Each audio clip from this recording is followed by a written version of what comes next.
Now that's a conversation for yo. Ass. What's up? It's your girl Shay, And it's T. and we here with the podcast for your words. Okay. And when it comes to like the different sites, I know you said you started at in center. Like why did you transition to doing it at home? In center is not for the weak. That I mean, like mentally, and It doesn't help you being around others though. it didn't help being around others because they were older, and I was the youngest person in there, and I'm just like, no. It was hard. It was hard for me to accept that this was my life. So I seen all these older people in there, and I used to cry every time. Every time my mama dropped me off, I used to cry, and I had a lot of problems in center, and that's the main reason I end up changing because, like, usually when you're pretty much done or almost done, your blood pressure should be like normal. Mine used to always shoot up. I used to have a lot of problems, and they used to have to give me emergency blood pressure medicine and all type of stuff. And the nurses and stuff, they were so nice, and like they tried to make me feel comfortable as much as they could, but it just wasn't working. It was just no, I couldn't accept that I was on dialysis. So just going in there, I used to call my mom when she used to pick me up. I wasn't in the mood. I was tired. I never had energy. I didn't want to talk to nobody. But Okay, and then can you talk a little bit about the transition to home because your home is your safe space. Changing that into a dialysis center, basically, like whether it's your room or whatever. How was that? And I know it might. I'm sorry, like mentally, emotionally mess with you a little, or you tell me how you feel with the changing your home around. yeah. I kind of like it a little bit more because I'm in control.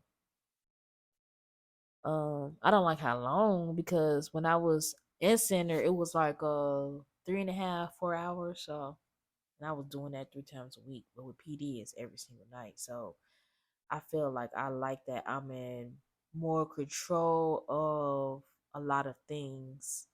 And you know me, I'm very like when it comes to sanitizing stuff and being careful. I feel like I can I don't have to blame nobody if they made a mistake and touch something that they weren't supposed to touch or things like that. So yeah, but it takes a lot of room, I would say. Like you need a lot of space to do PD because you have to have emergency, you have to have backup just in case your electricity go out. So it has its pros and its cons with PD, but over the top pro I like is being able to be my own nurse. How long does that take you to do daily? You said you do it every day. 10 hours. Okay. Oh, sorry. And I can travel. I can travel better. You know what I'm saying? Like even with my insurance, because that was my problem too. Like being in center, when I would go like out of town, they like, oh, well, we can't do your treatment with your insurance. I'm just like, wow. But yeah, with the PD, I can be more. I can travel more. I would say. So I like that a lot. With you doing your own research, is there anything that you found that you were able to do to um limit your like Life. kidney deficiency? No, not limit. We don't want to limit your life. Like Oh. limit how like the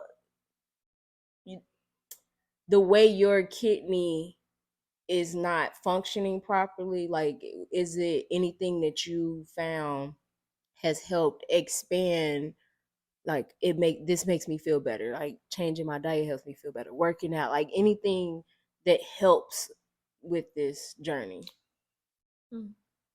I went vegan, But I want to try it again, but I want to be way more cleaner.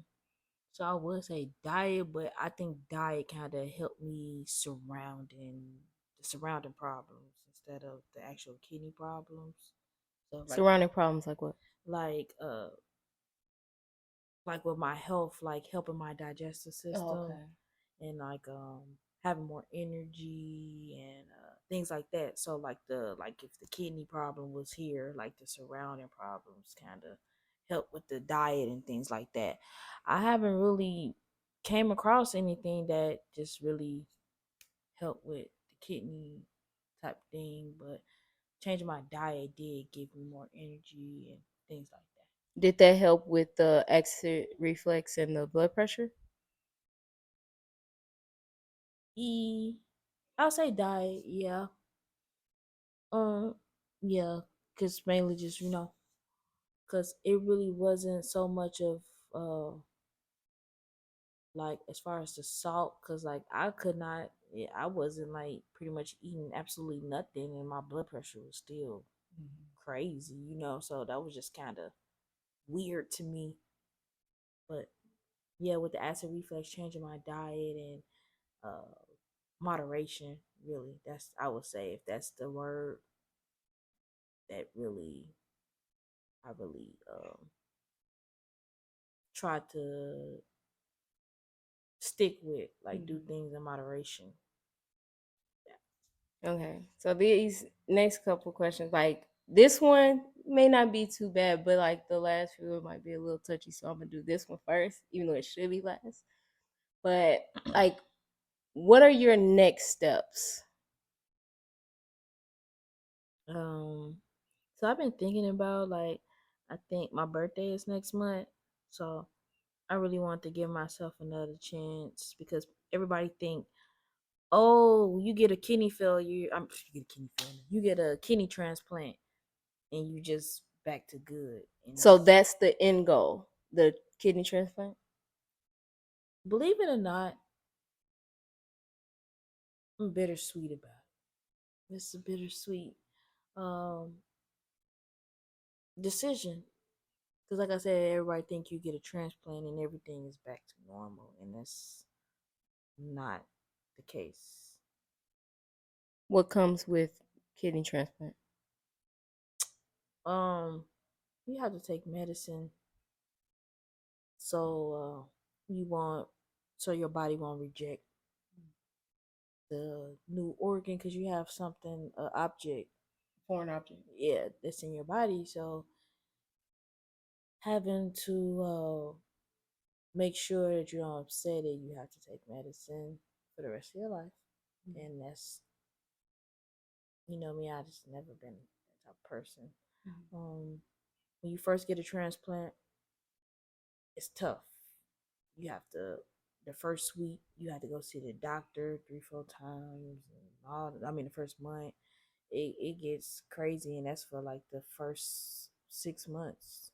You can't drive, so you gotta have enough money to be traveling back and forth if you're not in the location. So it's a lot of things that come with transplant that people don't know, and they just think that, oh, you're okay now, and it's not. That's not the case. But I just been praying on it. Hopefully, God let me know and be able to move my heart to where I need to be as far as receiving a transplant or eating better or So whatever. that's your next step. Just keep it clean and stuff. Yeah, I'm really trying to make sure my mental together. That's the next step. Okay. The normal wait time for a kidney is about what? Depends on your blood type.